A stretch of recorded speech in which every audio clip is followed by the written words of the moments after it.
السلام عليكم ورحمة الله وبركاته، ازيكم يا تانية ثانوي؟ ان شاء الله باذن الله النهارده هنكمل معاكم اللي بدأناه الحصة اللي فاتت، وهنكلمكم النهارده بقى عن البناء الضوئي، وهنشوف الطبخة اللي احنا بنطبخها من المرة اللي فاتت ايه اللي بيحصل بالظبط. فباذن الله المرة دي وعد بيني وبين نفسي ان شاء الله الفيديو دوت باذنك يا رب، باذنك يا رب هيبقى من غير ايديتنج ان شاء الله. يعني عايز كده ما اضيفش مونتاج، بتعب في المونتاج يا جماعة. يعني ان شاء الله باذن الله اي كلام بقى ايه هحاول يعني اصلحه في الفيديو، هحاول اقوله بطريقة بتاع تقبلوها مني علشان ما اتعبش في المونتاج ارجوكم، لان ورايا حاجات كتيره قوي عايز اخلصها. فمعلش اعذروني لو في اي لخفنه يعني في الكلام، قلتها غلط بطريقه غلط، نطق غلط، المهم مفيش غلطه في الماده العلميه باذن الله يعني. فنبدا كده بسم الله الرحمن الرحيم، نسمي الله. وهنتكلم اول حاجه عن البناء الضوئي معانا. فاول حاجه احنا عارفين طبعا من الحصه اللي فاتت ان الورقه هي المكان اللي بنطبخ فيه الطبخه بتاعتنا. ايه هي الطبخه بتاعتنا؟ احنا بنطبخ ايه؟ بنطبخ ايه في المطبخ؟ بنطبخ جلوكوز. فالتركيب الاساسي اللي احنا عايزين بعد لما نخلص الحصه ديت نطلع بيه هو C6H12O6 اللي هو رمز الجلوكوز. طبعا احنا عارفين قلنا الحصه اللي فاتت ان الخشب دوت بينقل الماء من التربه الى الورقه، يعني دوت ينقل الماء من تحت لفوق بالبلدي، واللحاء ينقل الغذاء من فوق لتحت. يعني ايه من تحت لفوق ومن فوق لتحت؟ تحت ديت اللي هي التربه، تمام؟ عشان برضه ايه بالبلدي كده مع بعض، علشان ما نعكش في في الكتاب على الفاضي. فمن تحت لفوق نطلع ميه بالخشب، في اوعيه الخشب كده بتطلع زي المواسير بتطلع الميه من تحت لفوق. بعد لما نصنع الغذاء بتاعنا بننزله من فوق لتحت عن طريق اوعيه اللحاء اللي موجوده برضه في السيقان وفي الاوراق زي ما احنا دلوقتي هنشرح. فاول حاجه عرفناها هو التفريق ما بين الخشب واللحاء لانها مهمه جدا. عايزين نحط الاساس، دي اول معلومه عندنا في حصه النهارده. طيب، تاني معلومه في حصه النهارده ان طبعا احنا عارفين ان في مواد خام، ده المطبخ صح؟ في بناء ضوئي تحول الى جلوكوز اللي هو ايه؟ ده الاختصار اللي انا بحب اكتبه للجلوكوز اللي هو C6H12O6 اللي هو جي، بحطه انا بالانجليزي اختصار جي. فالمواد الخام اللي عندنا ديت بالبناء الضوئي بتتحول الى جلوكوز. ايه هي المواد الخام اللي احنا قلناها؟ قلنا ان في من الهواء بناخده ثاني اكسيد الكربون، وبناخده ايه؟ بناخده من تحت ال H2O مع الاملاح المعدنيه، وكمان بناخده من الجو بناخده الضوء. يبقى كده اربع حاجات هي ديت المواد الخام. فلما اقول لك مواد خام في الدرس بتاعنا يعني في اي موضع، يعرف على طول اللي هو الاربع حاجات دول اللي هو الضوء والثاني اكسيد الكربون واللي هي الميه والاملاح. حلو قوي الكلام. البناء الضوئي ده يا سيدي بقى احنا عايزين نتكلم بس اول حاجه اللي هو بيحصل فين. قلنا اللي هو بيحصل في النبات. في معلومه تانية بيقول لك اللي هو بيحصل برضو في السيقان العشبيه، لان فيها نسيج معين هو دوت المسؤول عن البناء الضوئي. طيب قبل ما اقول لك النسيج اللي في السيقان العشبيه دوت اسمه ايه، عايز اقول لك الثلاث انواع الانسجه الاساسيه اللي موجودين في كائن النبات ده، لان دوت درس اول درس يعتبر في ثالثه ثانوي.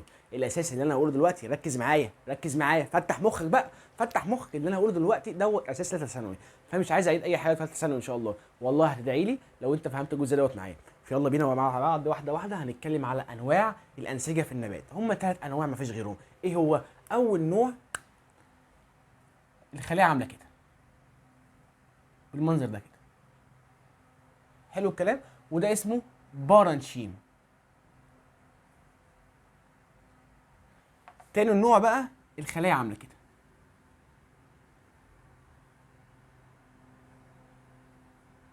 مركز في اللي بيحصل، ده غير ده، ودوت اسمه كولانشيم. تالت نوع بالمنظر ده كده،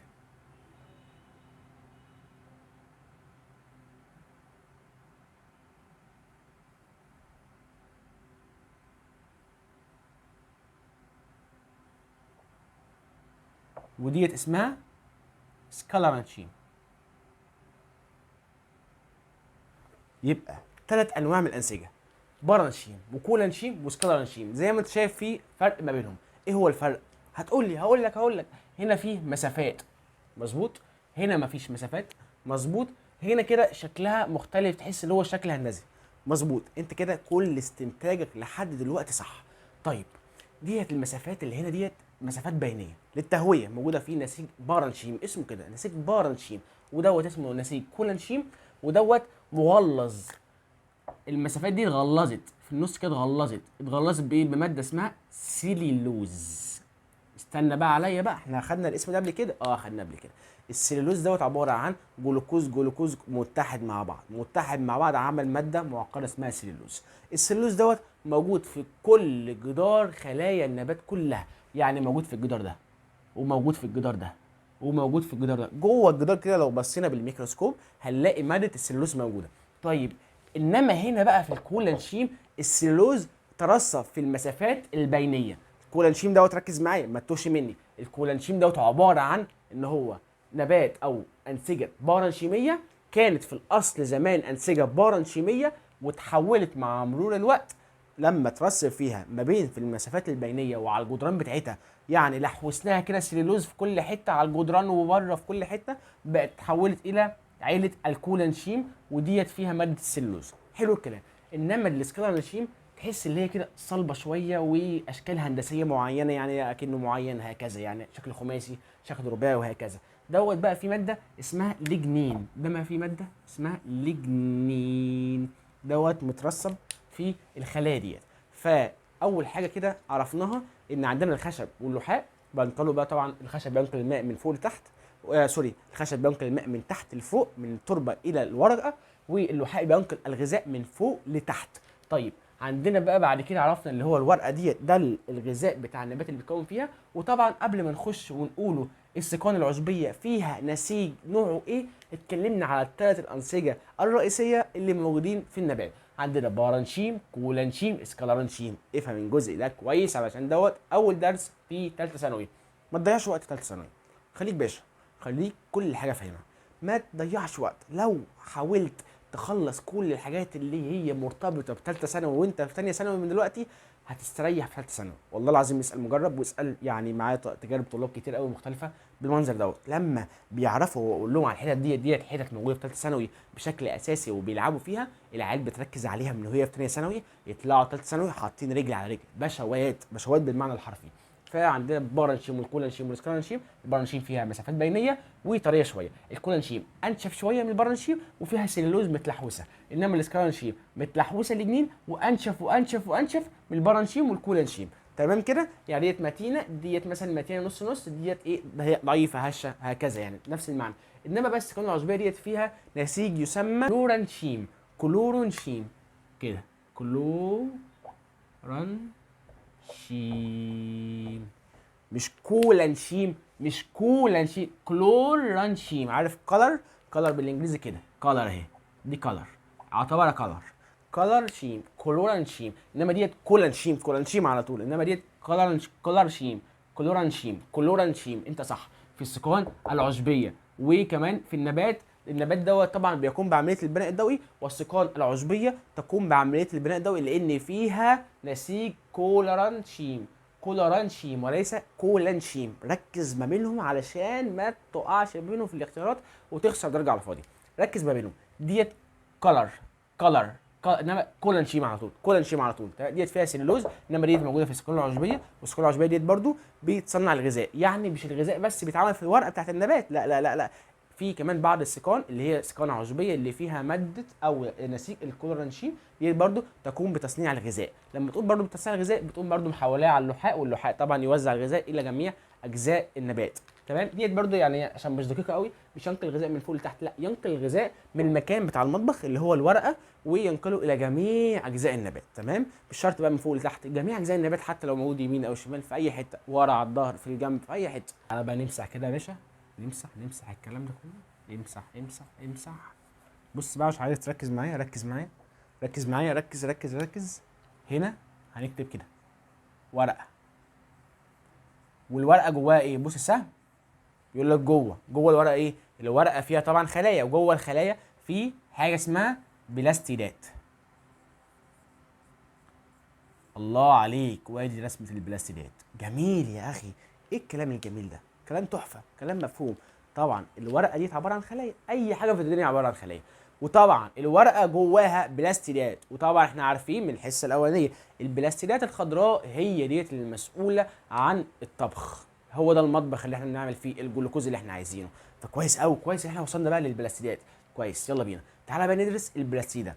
جبنا ميكروسكوب كده محترم، كبرنا الخليه في خلايا النبات وطلعنا بلاستيده كده وكبرناها.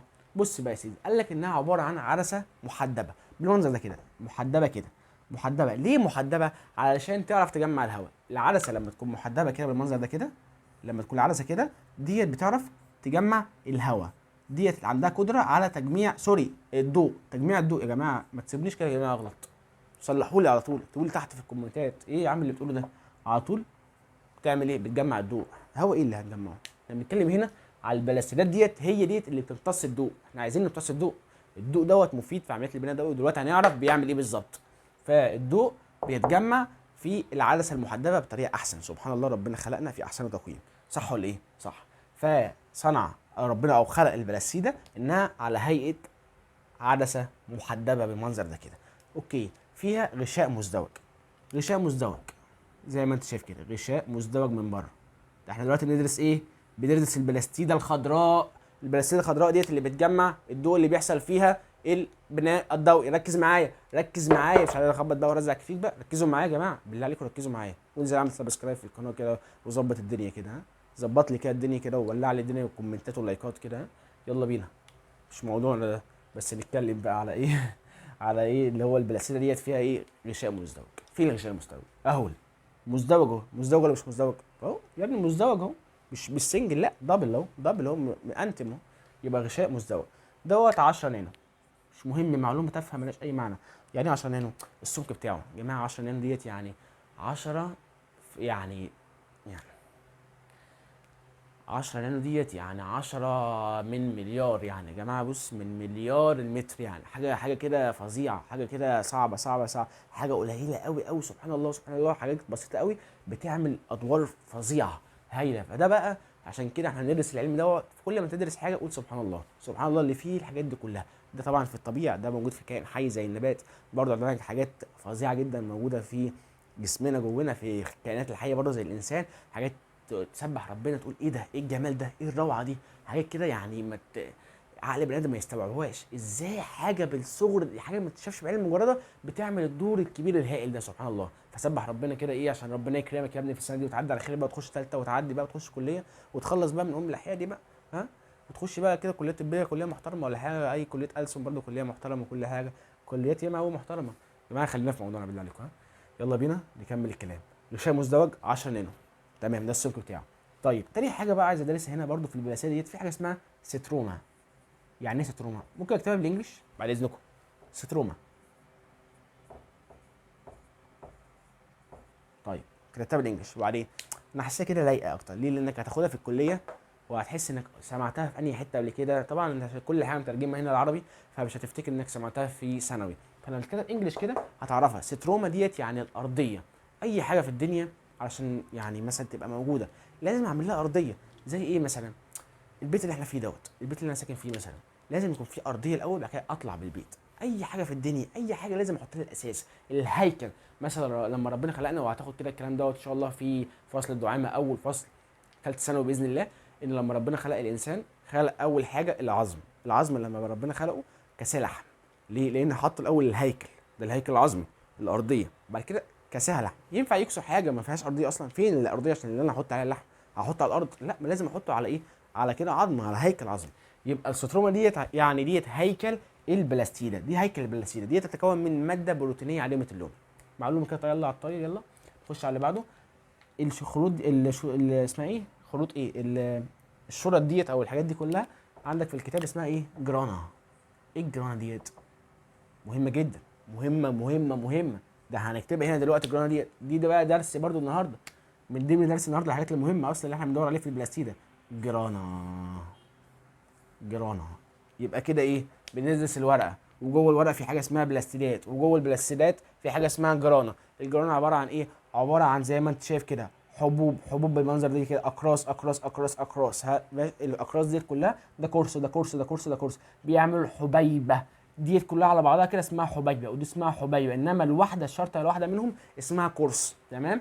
الكورس دوت طبعا، والحاجات دي كلها الجرانا ديت فيها حاجه اسمها كلوروفيل. يلا بينا يا جماعه نخلص بقى ايه الصف ده. بص يا جماعه، ده كده ملخص الدرس كله اللي انا عايز اقوله، عشان تبقى دماغك ايه؟ مستسمه كده ومتظبطه كده وكل حاجه ايه مرصوصه كده، 1 2 3. انا بدرس ايه؟ بدرس البناء الضوئي، الطبخه، الجلوكوز اللي انا عايز اطلعه.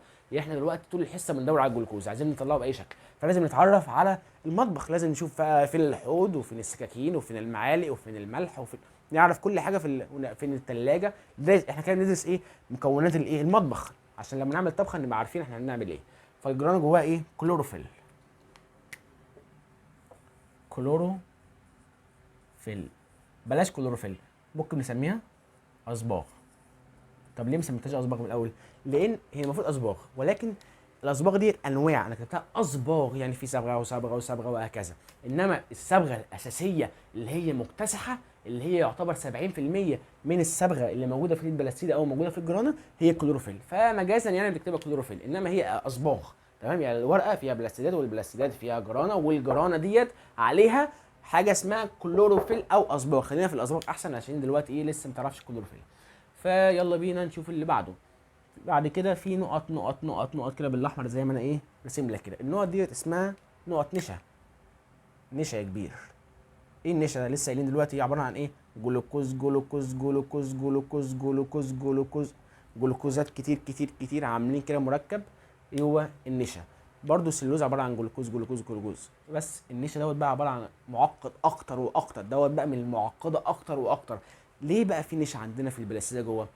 دلوقتي احنا قلنا المطبخ دوت ده اللي بنصنع فيه ايه؟ الغذاء. تمام؟ والغذاء دوت بينتقل عن طريق اللحاء الى جميع اجزاء النبات. وبعدين بعد لما احنا بنصنع مثلا احنا عملنا حله محشي واكلنا وبعتنا لجميع افراد الاسره عندنا وكله اكل، اتبقى شويه بنحطه فين؟ بنخزنه فين؟ بنخزنه على هيئه نشا.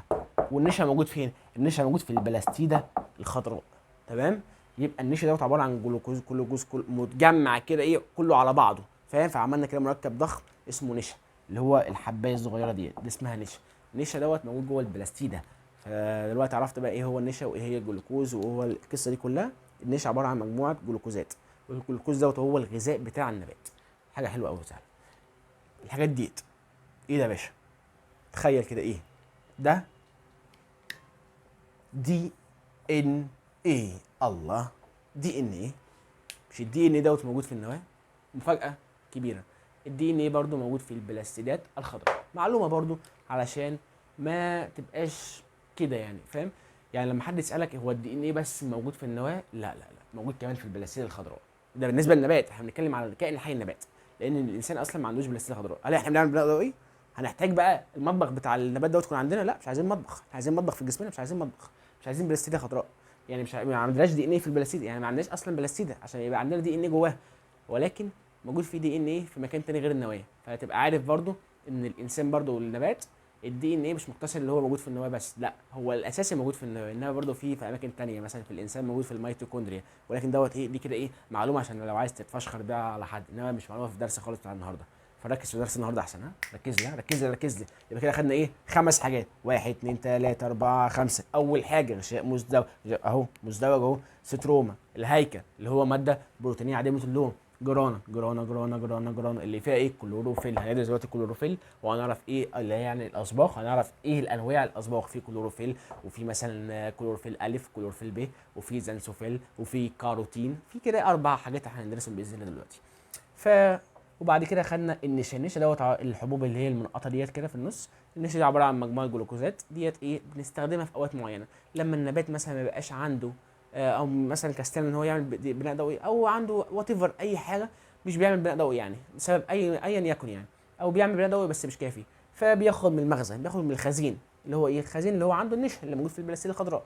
فياخد الخزين دوت ويكسر الجلوكوز دوت ويحمله هنا على العربيه بتاعت اللحاء ويمشي، يلا بقى وديه الاماكن اللي هي عايزاها.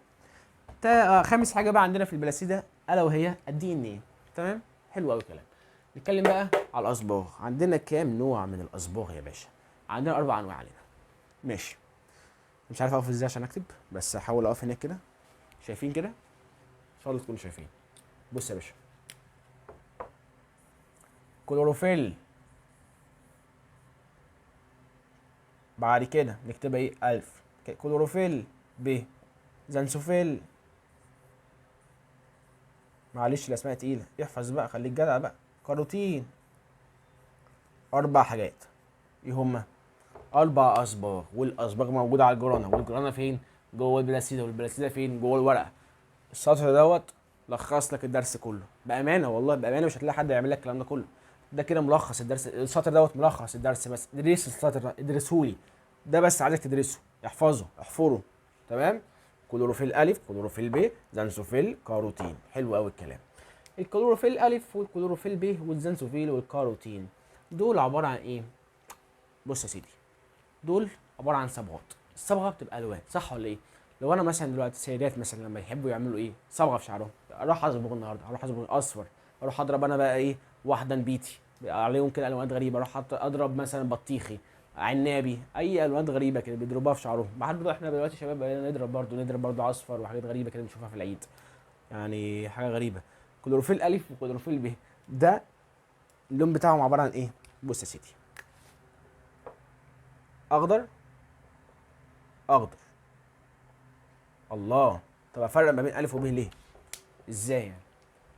دوت يا باشا اخضر مزرق، وده مصفر.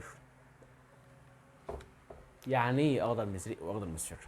بص الكلام دوت احنا ما نفهموش كرجاله، ولكن البنات هم فاهمينه.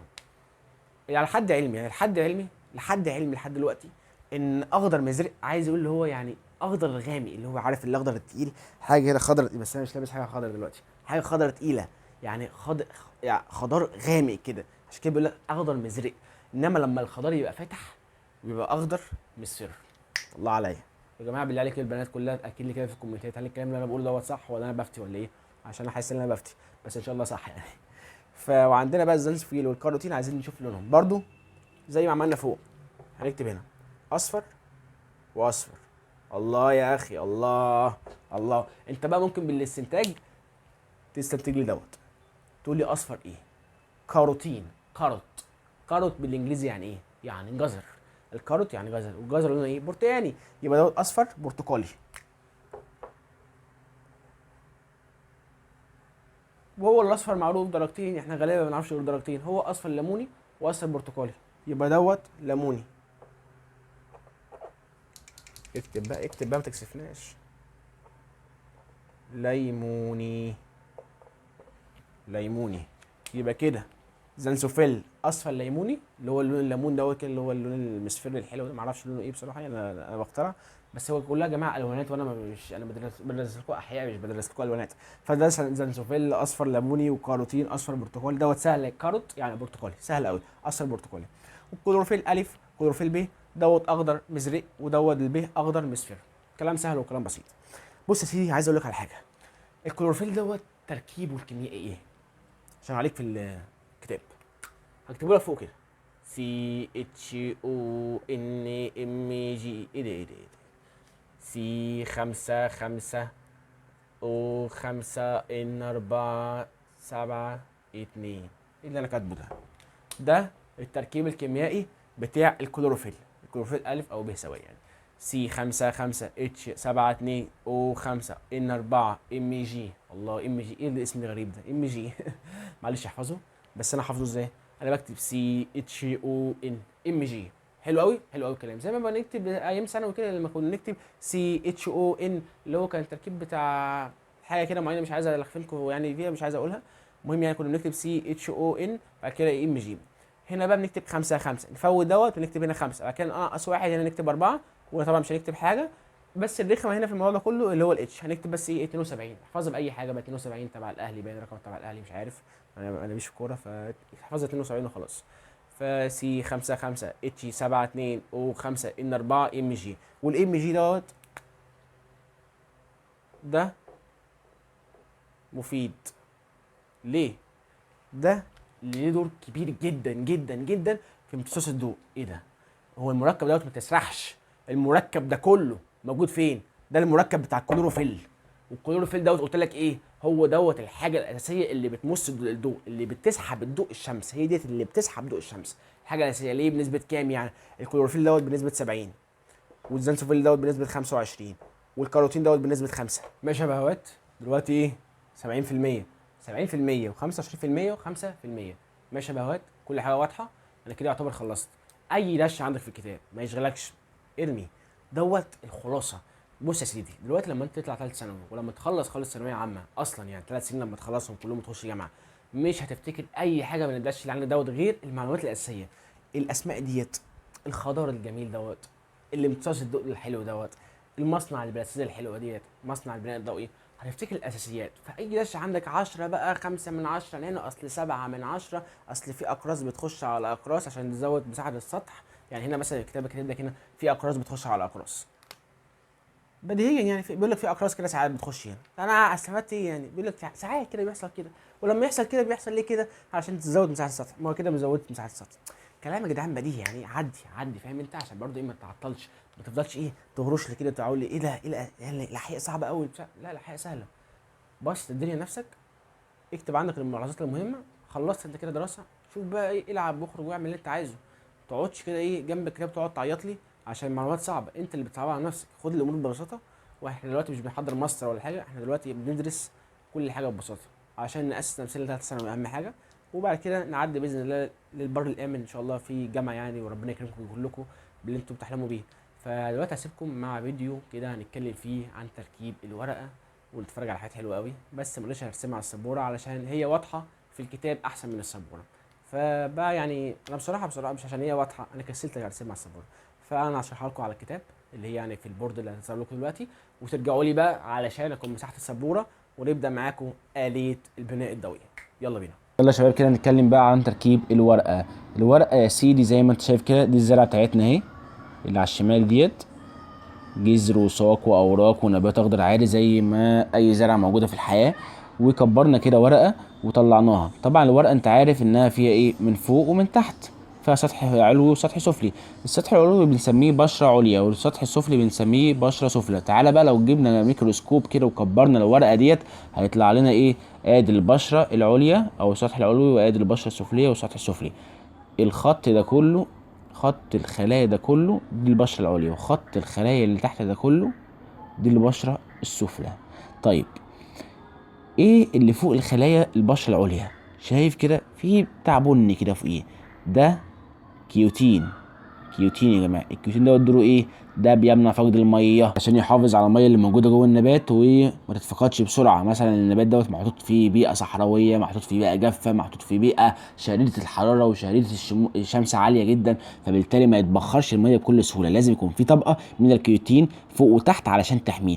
طيب ازاي بقى احنا خدنا حاجه اسمها نتح، وبيحصل نتح وفقد ميه على سطح السفلى يا سيدي؟ زي ما انت شايف كده هتلاقي صغور، يعني صغر.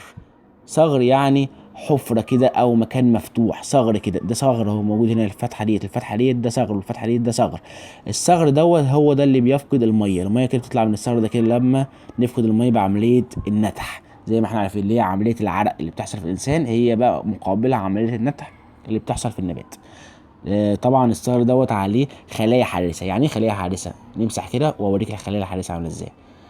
يعني اكن شخص كده واقف عبارة عن خلية على البوابة، يفتح في البوابة ويقفل في البوابة، يفتح ويقفل، يفتح يفتح ويقفل بالمنظر ده كده، يفتح ويقفل. طيب ده بيفتح امتى؟ لما تحصل عملية نتح ويحصل عملية فقد للمية. يعني يفتح البوابة لما نحب نفقد مية، ويقفل البوابة لما نحب نحتفظ بالمية. وده الصغر دوت ملحوظة مهمة جدا، مش موجود غير على الطبقة السفلية، غير على البشرة السفلية فقط. البشرة العلوية ما فيهاش صغور. البشره العلويه ما بتفقدش الميه. ايه البشره العلويه تاني عشان ما تنساش؟ الورقه اهي زي ما انت شايف كده، الورقه اهي واحده من فوق وواحده من تحت. مش انت بتمسك الورقه كده بايديك بتبص عليها من تحت وتبص عليها من فوق؟ اللي بتبص عليها من فوق ده دي البشره العلويه. البشره العليا دي بقى مش بتفقد الميه، انما البشره السفليه بتفقد الميه عن طريق حاجات بسيطه جدا اللي هي تسمى الصغور، اللي عليها خلايا حارسه. الخلايا الحارسه تفتح البوابه لما تحب تفقد الميه، وتقفل البوابه لما تحب تحتفظ بالميه. احنا بقى لما كبرنا الميكروسكوب كبرنا انهي جزء من الورقه علشان تبقى برضو محددين في الكلام بتاعنا. نمسح كده واوريك. شايف يا سيدي الورقه؟ طبعا انت عارف انها ايه؟ علويه وسفليه، من تحت ومن فوق. طبعا تحت مش باين علشان ده مسطح، ده 2 دي وليس 3 دي.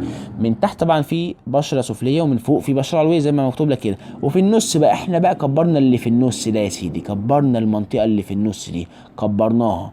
كبرناها وطلعت لنا تحت الميكروسكوب بالمنظر ده كده. دي بقى تركيب الورقه اللي هي ايه ما بين البشره العليا والبشره السفلى. ففي بقى ايه، بص التركيب دوت يبين اللي هو صعب، ولكن خليك بقى واحده واحده معايا وهخليك تافه جدا وسهل جدا في 5 دقايق. بص يا سيدي، بعد البشره العليا اخدنا حاجه اسمها نسيج عمادي، شفناها تحت الميكروسكوب. ليه سموه نسيج عمادي؟ لانه عمودي واقف بزاويه عموديه. ازاي؟ رياضه بقى يا جماعه. البشره العليا كده بالمنظر ده كده بالاحمر ده كده، والنسيج العمادي بالازرق ده كده يعني عمودي عليه وكده عامل زاويه 90 درجه. يبقى دي زاويه ايه؟ زاويه قايمه. يبقى بالتالي نسميه نسيج عمادي عادي. انا بمسح اول باول علشان ما يبقاش فيه ايه كلكعه واعرف اشرح. يبقى ده نسميه نسيج عمادي او نسيج عمودي، اللي هو ايه بيقف عمودي على البشره العليا. طيب حلو.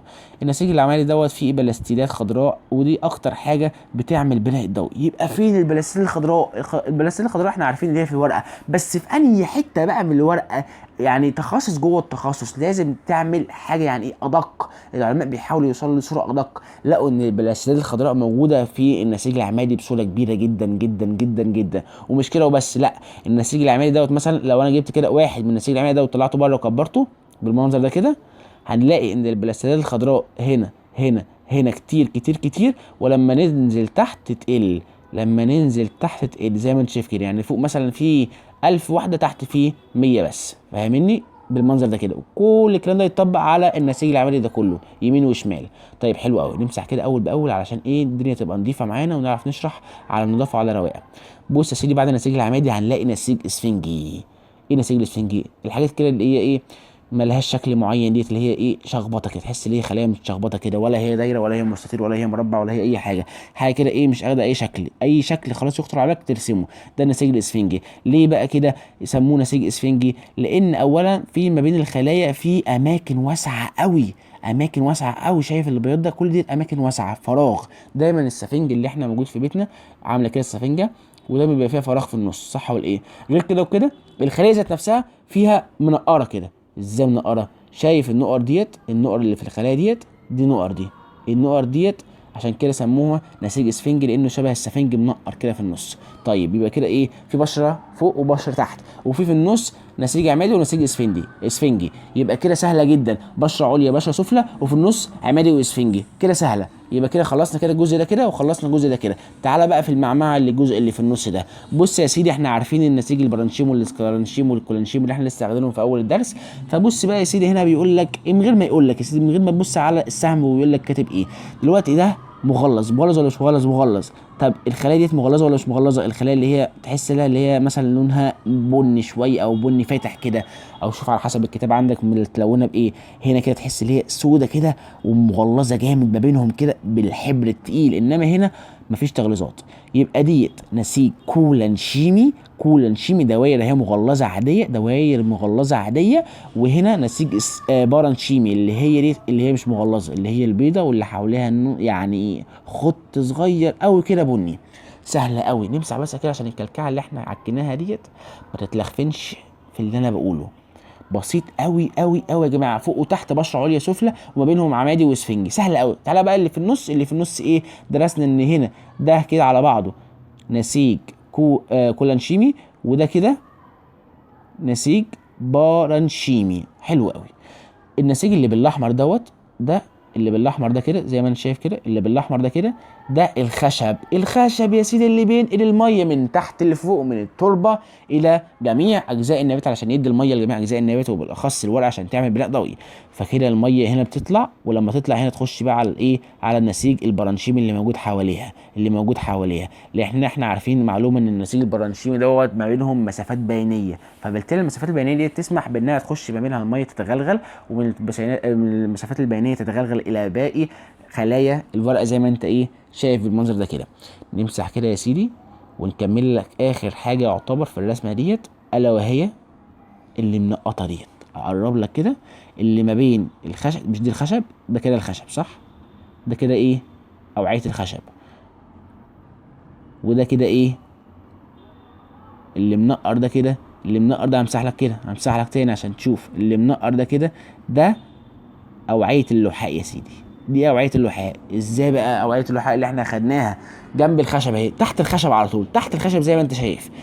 هنا برضو لما يتصنع الغذاء في العمادي فبالتالي بينزل على اللحاء، بينزل على اللحاء. لما يتصنع الغذاء في الورقه بينزل على اللحاء، ومن اللحاء يوصله لجميع اجزاء النبات.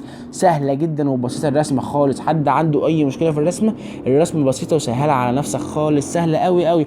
بشره عليا، بعد كده بشره سفلى، وبينهم عمادي واسفنجي. وهنا طبعا في كولانشيمي بالمنظر ده كده، وهنا في برانشيمي، وده برضو كولانشيمي، ودي اوعيه ودي اوعيه. سهله جدا جدا جدا جدا، ما فيهاش اي حاجه، ما فيهاش اي تعقيدات. تعالى بقى نقرا كده الكتاب مع بعض. البشرتين العليا والسفلى.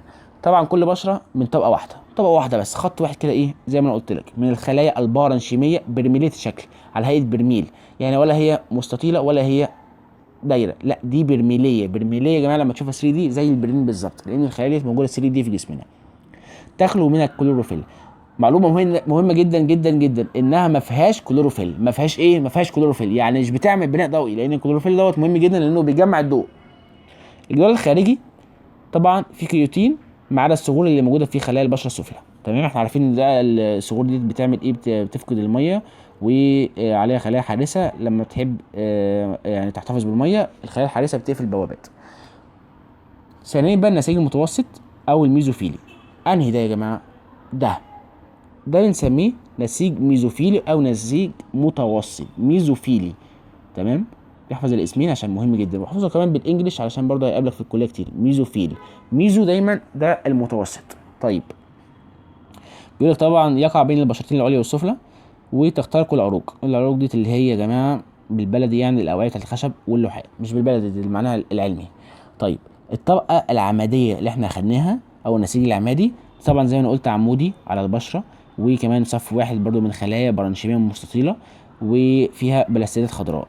طبعا زي ما انا قلت الجزء العلوي كتير جدا جدا جدا جدا من الجزء السفلي. طيب يا سيدي، توجد اسفل الطبقه العماديه تتكون من خلايا برانشيميه. ايه هي دي الطبقه الاسفنجيه اللي تحت الطبقه العماديه، وبرده من خلايا برانشيميه غير منتظمه الشكل زي ما انا قلت لك، وفيها مسافات بينيه واسعه للتهويه. لان عشان كده سميناها نسيج اسفنجي، علشان في مسافات بينيه واسعه جدا ما بينهم.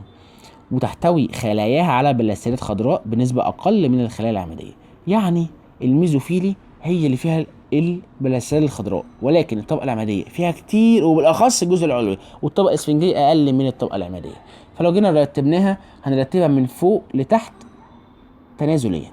يعني هنا كده فيها بلاستيدات خضراء ياما، هنا في اقل، هنا اقل واقل واقل. تمام، يعني في النسيج العمادي من فوق في ياما، لما النسيج العمادي من تحت في اقل، والنسيج الاسفنجي في اقل واقل واقل.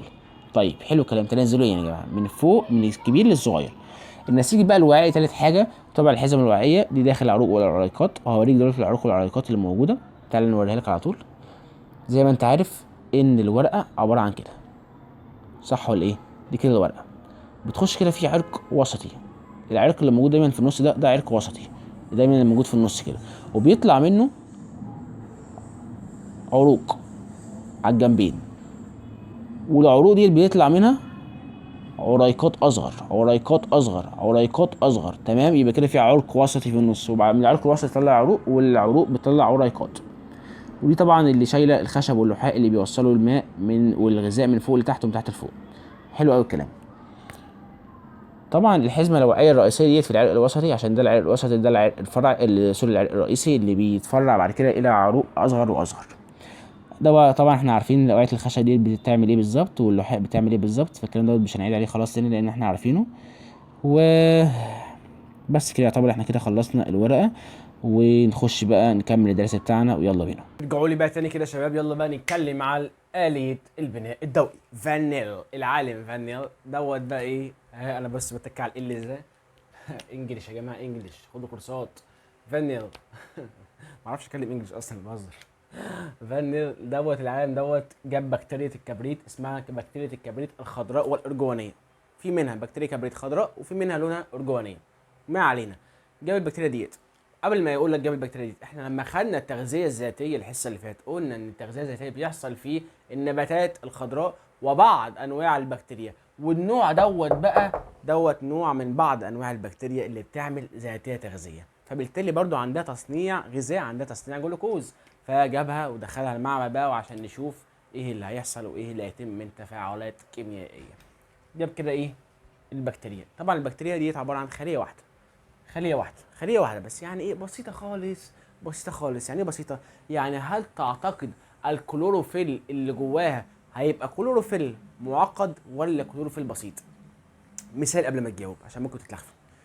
دلوقتي ناس عايشين في شقه على قد حالهم، حلو، على قد حالهم، شقه صغيره محندقه وبسيطه، وناس عايشين في فيلا ضخمه، حلو الكلام.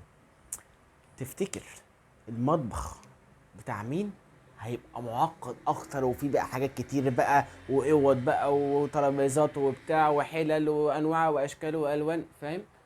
الفيلا طبعا، اللي هي ايه المعقده، اللي هو النبات. يعني النبات عشان فيه خلايا كتير، فده عشان ايه كائن معقد، ففيه الكلوروفيل بتاعه بيبقى معقد. انما كبكتيريا ديت عباره عن خليه واحده، والخليه الواحده اكيد فيها كلوروفيل بسيط، فديت فيها كلوروفيل بسيط اهو، كلوروفيل بسيط خالص. دوت بيعيش في ماء البرك. البرك ديت والمستنقعات اللي هي المجاري بالبلدي، الاماكن المعفنه. هو كده، هو انسان معفن بيحب ايه يغطس في اماكن معفنه يتعلم عليها. فلما لقى البرك ديت لقاها عباره عن فيها كبريتيد الهيدروجين H2S. ده فيها البرك ديت فيها الماده دي عايمه كده على الوش. اوكي، يبقى كده البكتيريا ديت عندها مقومات ياما قوي. تعالى نكتبهم كده على جنب. بكل تاكيد في H2S اللي احنا قلناها، بكل تأكيد في ضوء، بكل تأكيد في CO2. مظبوط الكلام، مظبوط الكلام. فلما نحب دلوقتي نعمل C6 H12 O6، C موجودة و C6 H12 ال H موجودة O6 ال O موجودة. خلاص، المواد الخام بتاعتنا بتاعت الطبيخ موجودة. نعرف بقى نشكلهم، نجيب بقى ايه مثلا سي 6 يعني سي ثاني اكسيد الكربون، سي 6 من ثاني اكسيد الكربون مع مثلا مع 10 من مش عارف اتش 2 اس، مع مش عارف 5 من منين. احنا بقى هنظبط بقى يعني 5 معالق سكر وخمس معالق ملح ومثلا نص كيلو رز. احنا اللي بنظبط المعايير. المهم الخامات موجوده، الخامات بتاعتنا موجوده. نعرف بقى نضيف بقى ايه 5 كوبايات لا 10 كوبايات، نعرف نضيف. احنا عندنا ايه الخامات موجوده وربنا يبارك فيها. تعال نشوف التفاعلات. بص يا سيدي، التفاعلات كالتالي. انا مش عايز اتطرق الى التفاعلات دي الى شرح باستفاضه، انا ممكن اشرح لك باستفاضه ولكن دوت بالشغل كيمياء، ده شغل احياء. انا عايزك الكلام دوت انت هتدرسه السنه دي وهيتمسح من ذاكرتك على طول فورا، لانك ده شغل احياء شغل كيمياء. دوت شغل كيمياء ده اللي انا هشرحه لك دوت، فعشان كده لازم تمسح من دماغك. كيمياء معقده شويه وعايزه بقى بتوع كيمياء يشرحوها، ان انا يعني الحمد لله اعرف اشرحها لك، ولكن اللي عايز يشرحها يكتب لي ايه على التليجرام. انا مش عايز اتطرق النقطه ديت علشان النقطه ديت فيها كلكعه وهتبداوا تسالوا اسئله كتير، وهي احنا مش بنشرح كيمياء، احنا بنشرح ايه احياء. هي مش كيمياء يا جماعه، مش كيمياء دي احياء. فهنشرح لكم ايه برضو ايه وهنفهمكم برضو يا جماعه، مش هنسيبكم. اول حاجه جبنا 12 من ال H2S اللي هو العايمين في البركه، حلو، كسرناهم. ليه احنا بنكسر ليه؟ سؤال يجي في دماغ كل حد، ليه كسرناها ليه بس؟ دلوقتي يا جماعه لما انا قلت لك سي 6 H12 O6، انا ذكرت اللي احنا عايزين الاس ديت في حاجه، انا ذكرت اللي احنا عايزين الكبريت ده في حاجه مش عايزينه. اللي انا عايزه الاتش ديت والسي ديت والاو ديت، صح ولا ايه؟ طيب، طب انت هتقول لي برضو انت كده دخلت دماغي سؤال تاني. طب انا برضو مش عايز الضوء. اقول لك بقى، طالما انت في دماغي دلوقتي لحد دلوقتي انك مش عايز الاس ومش عايز الضوء، يبقى اكيد الضوء والكبريت ليهم علاقه ببعض. بيعمل ايه الضوء دوت يا باشا؟ بينزل على اتش 2 اس كسرتك. يعمل ايه؟ كسرها كده دب، يقوم مكسرها. اتش لوحدها اس لوحدها، حلو الكلام. بيكسرهم كده علشان احنا مش عايزين اس ترسبي يا اس، احنا عايزينك تترسبي. تمام. فلما الضوء نزل على ده، الضوء كده نزل على ده اهو، الضوء اهو بالمنظر ده كده نزل، قام كسر دي. لما كسرها ادتنا ايه دوت؟ احنا كنا داخلين ب 12 اتش 2 اس، 12 اتش 2 اس، فطبعا هيدينا ايه لما نكسرها كده؟ هيدينا 12 اتش 2 اهو، وهيدينا 12 اس، 12 اس. بسيطه. عايز مني حاجه كده مزعلك في حاجه؟ كله تمام اهو، تمام اهو، بالادله، بالرياضه، بالكيمياء، بالاحياء، بكل المواد، كله مكتوب اهو، وكله مقتنع بالكلام اللي انا لسه قايله. حلو الكلام يا باشا. ده بيترسب طز يولع بجاز، مش عايزينه اصلا. احنا عايزين ايه؟ ده اللي احنا عايزينه، الباب الكبير اللي احنا بندور عليه من اول الحصه، هو ده. ده الباب اللي احنا عايزينه، ده المام، ده اللي احنا بنشتغل عشان ناكله عيش. هو ده العيش اللي احنا بناكله، سكر فعلا، عيش، سكر عيش، او العيش سكر يعني. ف بنخش اول حاجه يا باشوات بده، ده احنا عايزينه هنا، صح ولا ايه؟ وده عايزينه هنا. ليه؟ لان دوت الاتش والسي والاو، وديت المكونات المواد الخام بتاعه الجلوكوز، ده اللي احنا عايزينه. حلو. دخلنا، كنا طالعين هنا ب 12 اتش 2، دخلنا برده ب 12 اتش 2، وبعدين جبنا 6 ثاني اكسيد كربون، دخلناهم مع بعض كده وخلطناهم مع بعض، طلع لنا سي 6 اتش 12 او 6 زائد 6 اتش 2. طبعا انت مش فاهم ايه اللي حصل، انا مش هشرح لك باستفاضه بس هوريك. بص يا سيدي، يلا بينا، بسم الله الرحمن الرحيم. 12 اتش 2، يبقى كده عندنا ايه؟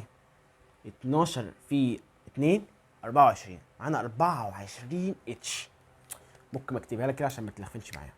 24 اتش يا باشا. اوكي، دوت اخدنا هنا 12 منهم، تبقى ايه لما نطرح كده 12 يتبقى 12 اتش. راح فين بقى ال 12؟ بص هنا يا باشا، 6 في 2 ب 12 اتش، راحوا فين؟ في الاتش 2 او. يبقى كده ظبطنا دي وظبطنا كلام وظبطنا كلام، ظبطنا من ناحيه الاتش. تعالى بقى ناحيه السي، في هنا سي 6، تمام؟ سكر، يعني 6 6 يعني اللي انا بقول ده، في 6 سي، في 6 كربون، وهنا برضو سي 6، يبقى ايه؟ 6 كربون، وهنا برضو سي 6، هي بالظبط، خلاص خلصانه. هنا برضو في 6 او 2، يعني 12 او. ال 12 او ديت راح 6 هنا اهو، 6 هنا اهي، و6 هنا، 6 في او يبقى 6 او. اوكي كده يا جماعه؟ حد زعلان مني؟ كلها رياضه، احسب تاني مع نفسك هتلاقي نفس الكلام اللي انا لسه قايله لك. مفيش حاجه مختلفه، مفيش حاجه صعبه، كله بسيط، كله بسيط، ولكن انا ما رضيتش اشرح لك باستفاضه. ليه؟ احنا في الاساس بنشرح احياء. والله يا جماعه حتى لو انت دحيح وانت فيك ايه باللازم، الكلام دوت انا مش هحتاجه في ثالثه ثانوي. والحاجه اللي انت يا ابني ما تحتاجهاش في ثالثه ثانوي ومش هتحتاجها في اي حته، ما تذاكرهاش. حلو يعني ما اقصدش انا مش بحرضك انك ما تذاكرش، ما تاخدش فيها مجهود جبار وتضيع وقت. ركز في حاجه ثانيه انفع، تعلم انجليش، تعلم ماس، تعلم اي حاجه، فاهمني؟ تعلم اي حاجه اللي هي هتكمل معاك لثالث ثانوي. الانجليش مكمل، العربي مكمل، الرياضيات مكمله، الفيزياء فيها حاجات مكمله، الكيمياء فيها اساسيات مكمله، الاحياء فيها اساسيات مكمله، زي انواع الانسجه اللي انا اتكلمت عليها. ركز فيها، ركز في النقطه اللي انا بقول لك ديت ثالث ثانوي. لما تركز هتجيب درجه كويسه قوي ثالث ثانوي. معلش انا بطول عليكم ولا مش بطول ولا ايه؟ بس الكلام دوت مفيد يعني، اظن نصايح مفيده يعني لو انت عملت كده بجد. انا يعني لما كنت في ثانوي بقى كنت بعمل كده، يعني الحاجات دي كانت بتفرق معايا جدا يعني، جدا جدا يعني، فوق ما مستوى ما تتخيل يعني، حاجات مفيده قوي. كنتش الاقي حد يقول لي كده، الحمد لله ربنا يعني هداني الى هذا يعني. فقلت اما اقول لك يعني، لازم برضو اي حد عنده نصيحه ما يشيلهاش جوه صدره يعني، لازم يفضفض كده، افضفض معاكم. امال لو ما فضفضتش معاكم افضفض مع مين؟ تخش على ايه؟ نسيتوني والله. بص يا باشا، خلص كده ايه البكتيريا اللي هي الخضراء والارجوانيه.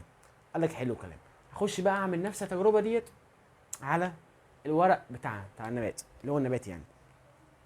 انا ما كتبتهاش، قلت اكتبها معاكم لان هنشوفها من هنا بالظبط، هي نفس الكتاب، هو ده اللي هنشوفه. نكتب بسم الله الرحمن الرحيم كده، ايه بالاحمر. دلوقتي هنتكلم عن النبات العادي، النبات الاخضر.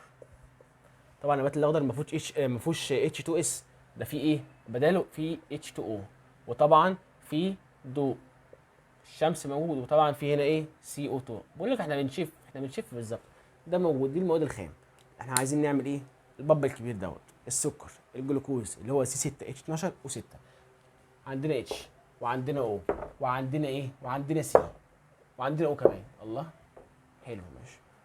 زيادة الخير خيرين. هنشوف هتاخد انهي او. يلا بينا. اول حاجه زي ما دخلنا هنا، دخلنا بايه؟ 12 اتش 2 اس، هنخش بقى هنا ب 12 اتش 2 او. اكتب ورايا، يلا بقى اكتب ورايا لو انت عايز تذاكر، هنشفها. وبعدين هنكسرها برده بالضوء، هيدي زي ما حصل هنا بالظبط، 12 اتش 2. مليني انت، مليني كده، مليني يلا سمعني. هيدي كمان 12 او. بص انا ايه، انا بشفها من هنا، بشفها من هنا، سهله جدا. يبقى كده اول خطوه. تاني خطوه اللي طلع من هنا هيطلع ايه من هنا؟ 12 اتش 2 زائد 6 سي او 2. حلو الكلام، سهل. السكر اكتب سكر عشان بس ما عنديش مكان، زائد اللي هو سي 6 اتش 12 او 6، وبعد ما علينا يعني سكر وخلاص. وهنا يطلع لنا ايه؟ 6 اتش 2 او.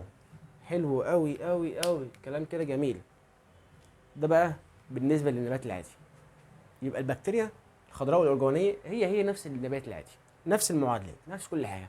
هتحفظ واحده فيهم وهتغير بس مكانهم ال H2S بال H2O. سهله وبسيطه ما فيهاش اي حاجه، ونفس اللي انا شرحته لك هنا هو هنا بالظبط بالظبط. لو انا بقى عايز ايه معادله تلخص لي المعادلتين دول واحفظهم واخلص دماغي، يلا بينا يا سيدي. لو احنا جمعناها هنا احنا اتفقنا بقى خلاص، حطينا مثال اللي ديت هي ديت. فلو جمعنا واحده انت اجمع التاني بقى ايه كانه هوم ورك عليك. بص يا سيدي هنعمل كده، نشد خط هنجمع جمع المعادلات. قالوا لك في الكيمياء ان احنا بنطرح اللي موجود هنا اللي قبل السهم باللي بعد السهم، اللي قبل السهم باللي بعد السهم. تاني، اللي قبل السهم من اللي فوق، من اللي بعد السهم من اللي تحت، اللي قبل السهم من اللي تحت باللي بعد السهم باللي فوق، قبل ببعد فوق بتحت. هنطير مع بعضين، يلا بينا. هنا في 12 H2O، هل هنا في 12 H2O؟ مفيش، يبقى خلاص مفيش حاجه نطيرها. هنا في 12 H2، هل هنا في 12 H2؟ ايوه هنا في 12 H2 اهي، يبقى هنطير دي مع ديت، يبقى كده بقى لنا ايه؟ بقى لنا بقى نشوف اخر حاجه في 12 O، هل هنا في 12 O؟ مفيش 12 O. نجمع بقى ننزل يلا بينا 12 H2O معايا ولا ايه؟ زائد 6 CO2. كده جمعت اللي قبل السهم. يلا بقى بعد السهم نجمع اللي هو ايه؟ سكر. حلو الكلام. زائد 12 O زائد 6 H2O. يبقى ده اختصار المعادلتين دول. المعادله الطويله دي هي اختصار المعادلتين دول. وهنا برضو بالظبط نفس اللي حصل هنا هيحصل، يعني نفس اللي حصل هنا هيحصل هنا. هنا برضو هتلاقي اللي هنا سوري، هتلاقي هنا اللي هنا 12 H2 هنا هيترمي على هنا، ده هيترمي على ده. وبالتالي برضو هننزل دوت وهننزل دوت قبل السهم وهننزل دول بعد السهم. بسيطه وما فيهاش اي كعبله. الحمد لله احنا كده يعتبر على وشك الانتهاء من الحصه، فنكمل بينا. يلا بينا الحصه. اجمد كده معايا، اجمد معايا. عايز تاخد بريك خد لك بريك كده دقيقه واحده كده، انزل خش يعني الحمام، يعني اشطف نفسك كده، ظبط حالك وارجع لي. بص يا سيدي، العلماء برضو بعد لما الحاج دوت مات، فان نيل مات والبقاء لله، طبعا قضى حياته كلها يدرس في البكتيريا ديت. ما تستهونش بالتجارب اللي بتحصل. التجارب ديت بتاخد يعني مئات السنين، لحد يعني مش مئات السنين يعني انا افورت، ولكن يعني تاخد عمر العالم كله. يعني ممكن العالم كله حياته كلها افناها في تجربه واحده عمال يعني يكتشف فيها، وكل يوم ينزل من بيته يروح يدور هوصل لايه. يعني ما تتخيلش ان الكلام دوت كلام فاضي، لا مش كلام دوت كلام مش فاضي. الكلام دوت اخد فيه سنين عقبال ما وصل للكلام ده كله اللي انا بشرحه له دلوقتي على طبق من ذهب. فانت لازم تقدر الكلام برضو العلماء وصلوا له في الاخر، لان الكلام دوت شال فوق راسنا. دوت وصل لنا حاجات كتير قوي مهمه في بالنسبه للنبات وبالنسبه للاحياء اللي هي جسمنا. فالحاجات دي اللي بتضيف قوي للعلم وبتضيف لطريقه تفكيرنا. يا جماعه احنا عارفين طول عمرنا من ابتدائي ان النبات بالمنظر ده كده. بص ارسمه هنا. معلش يا عم الايه البكتيريا، ارسم النبات بالمنظر ده كده، صح ولا ايه؟ دايما عارفين اللي هو بياخد CO2 وبيطلع اكسجين. عشان كده بنحب النباتات تبقى موجوده في الاماكن اللي فيها ايه، اللي فيها مليانه CO2 وعوادم سيارات. يعني لازم المدن تبقى فيها اشجار كتير علشان تسحب كل CO2 وتطلع مكان الاكسجين يعوض بقى البيئه اللي بوظناها احنا كبشر. فهنا برضو هكذا، هنا هتلاقي اللي هو 12 O دوت يتطاير فين؟ في الهواء. فطبعا استهلكنا فين هنا؟ استهلكنا هنا، ده كده استهلكنا CO2. لما استهلكناها تطيرت في النواتج بتاعت عمليه التفاعل الاو او الاكسجين، يعني في الاخر تطيرت. بما اني جبت سيره التطير، انا دلوقتي بقى يا سيدي عايز اقول لك حاجه.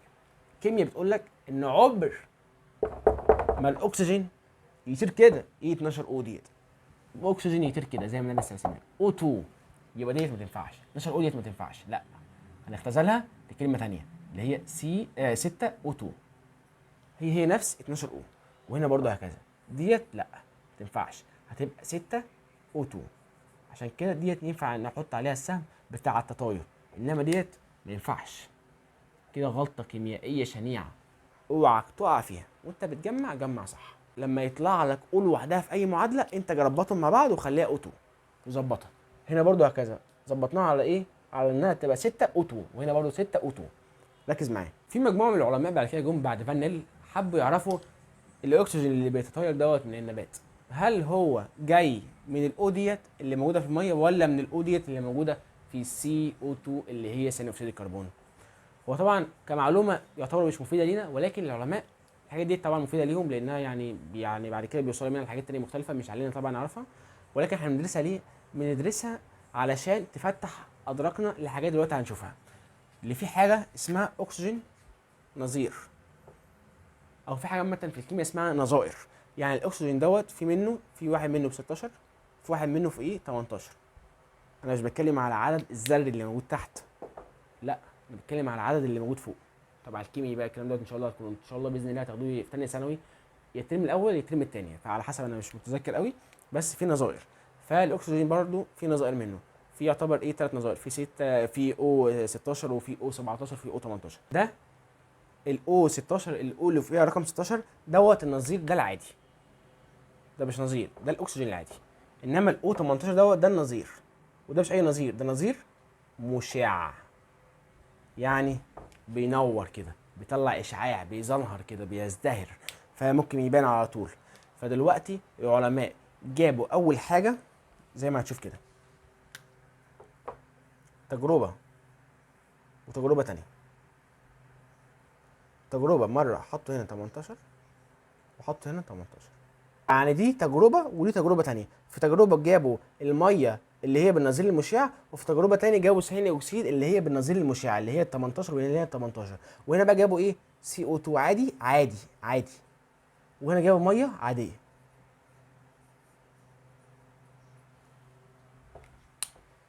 كلام لحد هنا كده مفهوم ولا لا؟ يعني العلماء مره وهم كده في المعمل جابوا ميه زي ما انت شايف كده عليها 18 ودي عاديه، تمام؟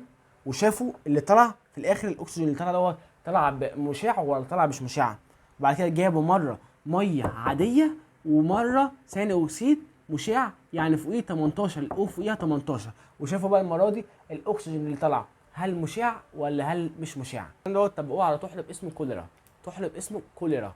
الطحلب دوت جابوا بقى عملوا نفس الحوارات ديت كلها، يعني جابوا مره حطوا له كده ميه، صبوا له عليه ميه، صبوا عليه ميه فيها يعني ميه مشعه على طول، يعني بالبلدي بالاختصار يعني على طول ميه مشعه، يعني ميه فيها اكسجين عليه 18 اكسجين مشع. وشافوا التفاعل في الاخر، هل شافوا الورقه بالاخر بتطلع كده ايه حاجه كده على هيئه حاجه اشعاعيه كده او حاجه مزنهره كده شويه، بخار كده مزنهر اللي هو O2 مزنهر. فلقوها لما جربوا الميه لقوا ان الميه في الاخر بتطلع اكسجين. لما جربوا يعني الميه المشعه اللي فيها اكسجين مشع، في الاخر طلع الاكسجين اللي متطير دوت اكسجين مشع. مره ثانيه لما عملوا التفاعل جابوا ميه عاديه صبوا ميه عاديه خالص وحطوا بقى ايه، حطوها جوه غلاف كده مليان CO2 بس مشع، وبص على الاكسجين لقوا الاكسجين طالع عادي جدا من غير اي اشعاع من غير اي نور. فكده استنتجوا حاجه، قالوا لا يبقى اكيد المعادله الاولى بتبين لنا ان لما احنا حطينا الميه المشعه، وثاني اكسيد الكربون العادي، طلع لنا تطاير من الاكسجين اللي هو 6O2. التطاير دوت طلع مشع. اذا استنتجوا اذا الاكسجين اللي متطير ديت جايه من الميه ولم تاتي من ثاني اكسيد الكربون. وده استنتاج مهم جدا جدا جدا. بعيدا عن كده كل اللي انا عايزك تعرفه من الجزء ده كده ان في حاجه اسمها النظائر، والاكسجين في منه نظائر كتير، واللي علينا في المنهج اللي فيه الاو اللي في 16 والاو اللي في 18. فمره جربوا التجربه بميه عاديه ومره جربوها بميه مشعه. المره اللي جربوها بميه عاديه طلعت الاكسجين عادي، المره اللي جربوها بميه مشعه طلع الاكسجين مشع. فبالتالي استنتجوا ان الميه هي اللي بياخد منها الاكسجين، وهي اللي بياخد منها الاو اللي بتطلع صورة تطاير، وهي اللي بتطلع من الورق. كده اكون خلصت النهارده حصه النهارده، وباذن الله هكمل معاكم التفاعلات بقى الضوئيه واللا ضوئيه الجزء اللي جاي من الحصه، وان شاء الله تكونوا فهمتوا كل حاجه، واي حاجه مش فاهمينها كلموني على التليجرام. وكان معاكم خير، والسلام عليكم ورحمه الله وبركاته.